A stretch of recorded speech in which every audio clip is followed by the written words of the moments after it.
Why do we even meditate? What sense does it make to basically sit around and do nothing? Through meditation, we reconnect with the here and now. Very often, we are caught up in the stories that the mind is telling us. These stories can come as thoughts, worries, memories, plans, emotions which are fueled by thoughts. And through meditation, we begin to connect with this present moment as it is, not as we imagine it, not as we fear it, not as the mind might explain it, but as it is right now.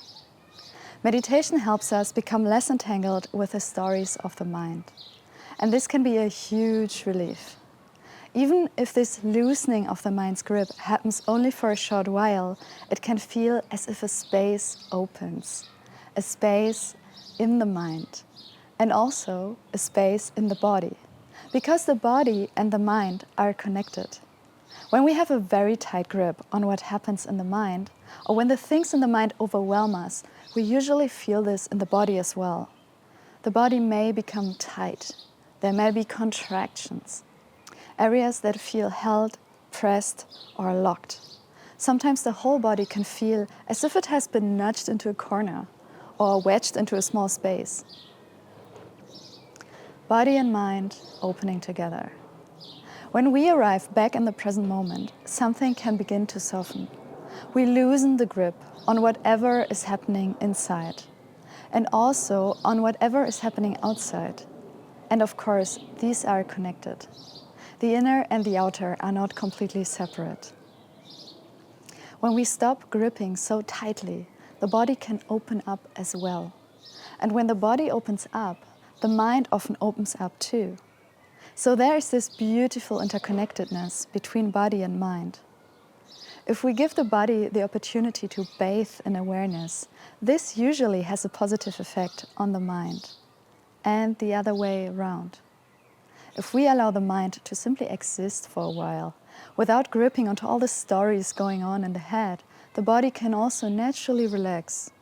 Sometimes we discover that we have been holding onto a thought, or holding onto a worry, or onto an emotion. And that holding creates a contraction in the body. This is why I am a big proponent of a holistic approach to meditation, or a mindful approach to meditation. We can work with sensations, thoughts, emotions, the breath, the body, sounds, and other sensory experiences. It does not really matter which doorway we use. The way that works best for you is your way. But it can be very beneficial to know different techniques. Because different techniques can lead us to this greater opening, this greater spaciousness. And if you know different approaches, you can choose the one that is currently best for you. Because in different situations, we may need different doorways. Meditation is not only sitting. Also, in meditation, we do not only sit. Meditation can happen in any posture, and basically in any situation. But to make the practice easier and a bit more formalized, we can focus on the 4 postures: sitting, standing, walking, and reclining. This means that every situation in life can become a meditative experience. Walking can become meditation. Lying down can become meditation. And standing can become meditation, as well as sitting. But in the beginning, this can be hard to grasp. When you are just starting out, it may sound as if I am speaking a language you do not know very well yet. It can all seem very theoretical. And this is why it is good to start with the basics. The breath as a first doorway. One of the most basic approaches is watching the breath. The breath is very simple. It is always available. It is always happening here and now. We cannot breathe yesterday, nor can we breathe tomorrow. The breath is always just this breath, this inhale, this exhale, this moment. And this is why the breath can be such a helpful anchor for meditation. Meditation is not about becoming perfect. Meditation is not about becoming someone special. It is not about having no thoughts. It is not about turning into a perfectly calm meditation statue. It is much simpler than that.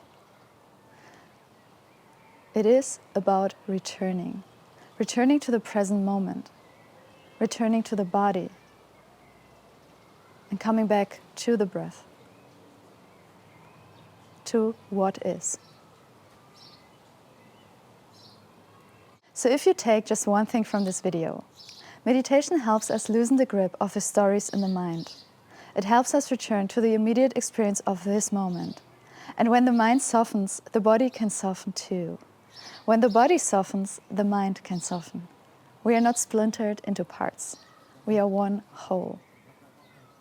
And you are not alone in this struggle. If your mind is busy, distracted, restless, or full of stories, this is not a personal failure. This is the human mind. And meditation is one way of gently returning, again and again, to what is here, to what is now, to this breath, to this body, to this being. And now, in the next video, if you like, let's dive a little bit deeper into the breathing meditation practice.